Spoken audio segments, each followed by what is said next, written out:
Mimi naitwa Dr. Elisha Osati, ni daktari lakini pia ni mwenyekiti wa mtandao wa wataalamu wanaopambana na ugonjwa wa sickle cell nchini Tanzania. Tunasema Tanzania Sickle Cell Disease Alliance. Tanzania Sickle Cell Disease Alliance ni muunganiko ambayo ni chama ambacho kinaunganisha wadau wote ambao wanapambana na ugonjwa wa sickle cell nchini Tanzania. Kwa hiyo tuna wataalamu upande wa madaktari, lakini pia tunaunganishwa na vyama vya wagonjwa ambao wana tatizo la sickle cell, lakini pia na vyama vya wazazi wote ambao tunapambana na sickle cell hapa nchini Tanzania.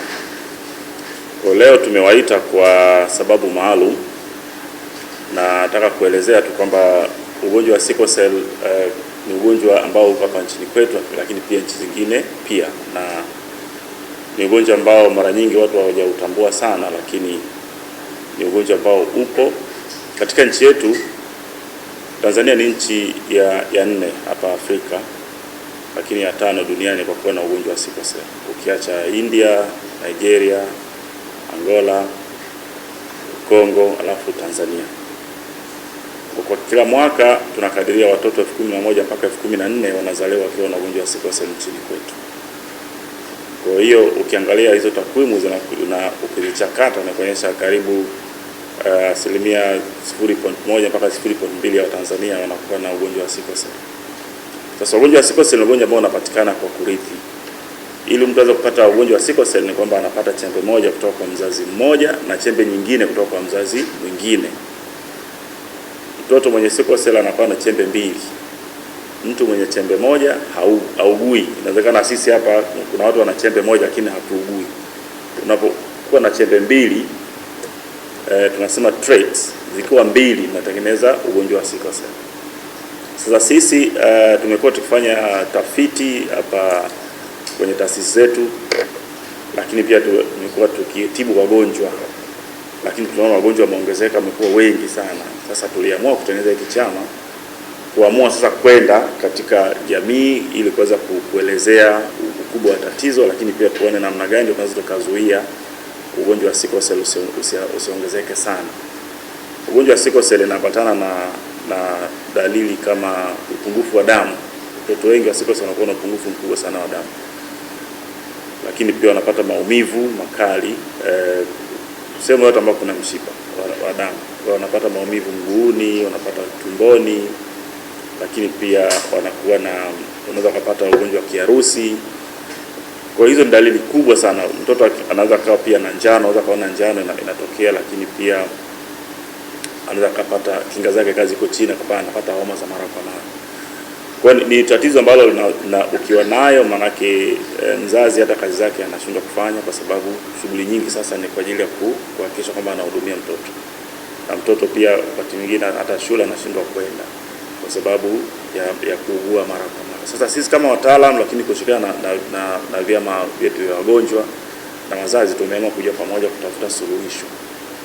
Ugonjwa huu tiba zake zipo, lakini ni gharama kubwa sana ambazo zimeanza. Nadhani mnakumbuka pale hospitali ya Mkapa wanafanya kitu kinaitwa bone marrow transplant, kuandikiza ute ule wa mfupa, uloto wa mfupa. Inaweza ukatibika, lakini ni gharama zake ni kubwa sana. Tunaambiwa pale kuanzia ili uweze kufanywa kuanzia angalau milioni 75 na kuendelea, ambapo tena kama kuna mtu anaanza kufanya watu wote, na mpaka sasa nadhani pale kuna takwimu zao wamefanya kwa wachache sana. Sasa iko hivi, tunapoongelea sickle cell tuna aina 3 za watu. Kuna watu ambao hawana vinasaba kabisa. Hawa ni watu ambao hawakupata kinasaba kutoka kwa mzazi yeyote. Alafu kuna watu ambao wamepata kinasaba kutoka kwa mzazi mmoja. Hawa wanaitwa wabebaji au carriers. Sawa? Alafu watu wa aina ya 3 ni wagonjwa wa sickle cell. Hawa ni watu ambao wamepata vinasaba kutoka kwa wazazi wote wawili. Kwa hiyo tunakuwa na watu wa aina 3 tunavyoongelea sickle cell. Sawa? Sasa kwa nini unapata mchanganyiko wa watu kwenye familia moja, kwenye vinasaba ambao hawana vinasaba pamoja na wagonjwa? Ni kwa sababu ni rahisi kama ambavyo familia inaweza kupata watoto wa kike na watoto wa kiume. Sawa? Kwa hiyo kwa sababu ni mambo ya vinasaba. Kwa hiyo wakati mtoto anatengenezwa, inategemea atachukua kinasaba kipi kutoka kwa wazazi, kwa sababu kila mzazi analeta kinasaba kimoja, sawa eh? Kwa hiyo ndio maana unaweza kupata mchanganyiko, na hii ni kama kamari. Ndio maana kuna familia zingine zina watoto wa kiume tu na familia zingine zina watoto wa kike tu, na kuna familia ambazo zimechanganya, na kuna familia ambazo kama watoto ni 5, 4 ni wa kike na 1 ni wa kiume. Ni mambo ya urithishaji. Kwa hiyo na kwenye sickle cell ndio hivyo hivyo, wazazi wote wawili wakishakuwa na vinasaba wanaweza wakapata aina zile 3 za watu, ndio inavyokuwa. Yeah. Alafu kuna mtu aliuliza kuhusiana na mkakati wa kupunguza gharama zinazotokana na ugonjwa wa sickle cell. Mkakati upo ambao ni kushirikiana kwa wadau wote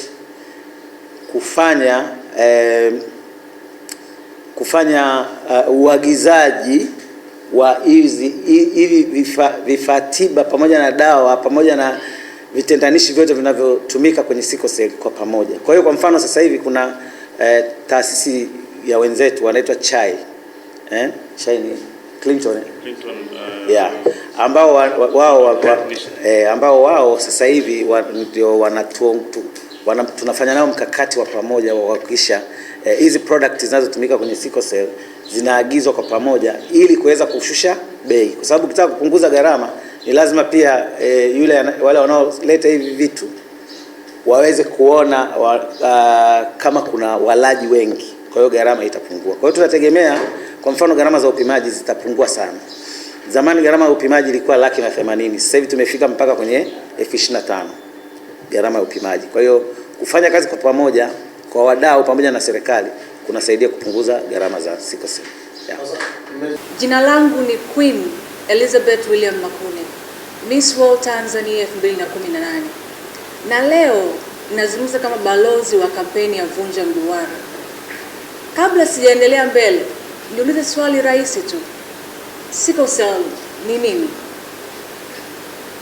Huu ni ugonjwa wa kurithi unaoathiri chembe nyekundu za damu. Kwa mgonjwa mwenye sickle cell, damu haibebi hewa ya oksijeni vizuri, hali inayosababisha maumivu makali, upungufu wa damu, maambukizi ya mara kwa mara na wakati mwingine kifo cha mapema. Sasa nirudi kwangu binafsi. Mimi nimepata nafasi ya kwenda shule, nimesoma, nina shahada 2, ninaishi mjini hapa Dar es Salaam, lakini pia nimesafiri nchi mbalimbali. Pamoja na exposure yote hiyo, nalifahamu kidogo sana kuhusu ugonjwa huu.